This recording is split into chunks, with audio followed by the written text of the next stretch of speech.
ತುಂಗಭದ್ರಾ ನೀರಾವರಿ ಕಾರ್ಮಿಕರ ಸಂಘದ ನೇತೃತ್ವದಲ್ಲಿ ಇಂದು ವೇತನ ಪಾವತಿಗೆ ಆಗ್ರಹಿಸಿ, ಯಾಕಂದರೆ ಕಳೆದ ನವೆಂಬರ್ ಡಿಸೆಂಬರ್ನಿಂದ ಇಲ್ಲಿವರೆಗೂ ಕೂಡ ಕೆಲವು ಕಡೆಗೆ ವೇತನ ಪಾವತಿ ಮಾಡಿದ್ದು ಬಿಟ್ಟರೆ ಇನ್ನೂ ಕೆಲವು ಕಡೆ ವರ್ಷಗಟ್ಟಲೆ ವೇತನ ಪಾವತಿ ಮಾಡ್ತಾ ಇರೋದು ಇವತ್ತು ಕಾಂಗ್ರೆಸ್ ಸರ್ಕಾರದ ಗ್ಯಾರಂಟಿ ಯೋಜನೆಯಲ್ಲಿ ಒಂದಾಗಿದೆ.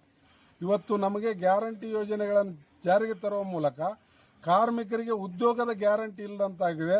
ಇವತ್ತು ಕಾರ್ಮಿಕರಿಗೆ ವೇತನದ ಗ್ಯಾರಂಟಿ ಇಲ್ಲದಂತಾಗಿದೆ.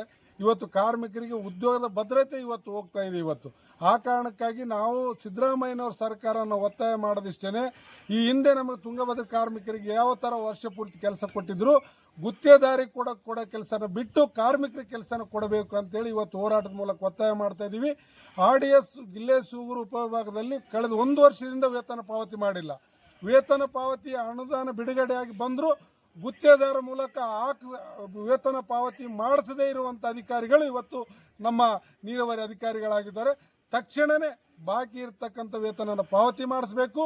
ಸರ್ಕಾರದ ನಿರ್ದೇಶನಗಳನ್ನು, ನಿಗಮದ ನಿರ್ದೇಶನಗಳನ್ನು, ಕಾರ್ಮಿಕ ಇಲಾಖೆ ನಿರ್ದೇಶನಗಳನ್ನು, ಆದೇಶಗಳನ್ನು ನೀರಾವರಿ ಇಲಾಖೆ ಪಾಲಿಸ್ತಿಲ್ಲ.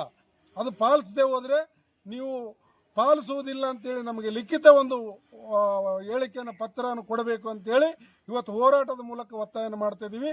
ನಾವು ಭಾಳ ಬಡವರು, ಭಾಳ ಕಡಿಮೆ ಕೂಲಿಯಲ್ಲಿ ದುಡಿತಕ್ಕಂಥ ಕಾರ್ಮಿಕರು ನಮಗೆ ಇವತ್ತು ವರ್ಷಾನುಗಟ್ಟಲೆ ವೇತನ ಪಾವತಿ ಮಾಡದೇ ಇರುವುದು ಇದು ಕಾಂಗ್ರೆಸ್ ಸರ್ಕಾರಕ್ಕೆ ಒಂದು ನಾವೇನಂತೀವಿ, ಇದು ಭಾಳ ಕೆಟ್ಟ ಪರಿಣಾಮ ಬೀರ್ತದೆ. ಆ ಕಾರಣಕ್ಕಾಗಿ ಸರ್ಕಾರ ಕೂಡಲೇ ವೇತನ ಪಾವತಿ ಬಿಡುಗಡೆ ಮಾಡೋದಕ್ಕೆ ಮುಂದಾಗಬೇಕು.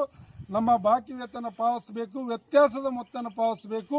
ಅದಲ್ಲದೆ 26 ದಿನದ ವೇತನ ಪಾವತಿಸೋಕ್ಕೆ ಏನು ಅಧಿಕಾರಿಗಳು ಮುಂದಾಗಿದ್ದಾರೆ, ರಜೆ ದಿನಗಳನ್ನೊಳಗೊಂಡಂತೆ ವೇತನನ ಪಾವತಿಸಬೇಕು. ಜೊತೆಗೆ ಇಲ್ಲಿವರೆಗೂ ನಮಗೇನು ಉದ್ಯೋಗದ ಭದ್ರತೆ ಕೊಡ್ರಿ ಅಂತೇಳಿ ಸರ್ಕಾರ, ಕಾರ್ಮಿಕ ಇಲಾಖೆ, ಕಾರ್ಮಿಕ ಆಯುಕ್ತರು, ನ್ಯಾಯಾಲಯ ಏನು ಹೇಳಿದೆ ಅದರ ಪ್ರಕಾರ ತುಂಗಭದ್ರಾ ನೀರಾವರಿ ಕೇಂದ್ರ ವಲಯ ಮುನಿರಾಬಾದ್ ವ್ಯಾಪ್ತಿ ಎಲ್ಲ ಅಧಿಕಾರಿಗಳು ಆ ಒಂದು ಆದೇಶಗಳನ್ನು, ನಿರ್ದೇಶನಗಳನ್ನು ಪಾಲನೆ ಮಾಡಬೇಕು ಅಂತೇಳಿ ಈ ಸಂದರ್ಭದಲ್ಲಿ ನಾವು ಪ್ರತಿಭಟನಾ ಹೋರಾಟದ ಮೂಲಕ ಸರ್ಕಾರಕ್ಕೆ ಒತ್ತಾಯ ಮಾಡ್ತಾ ಇದ್ದೀವಿ.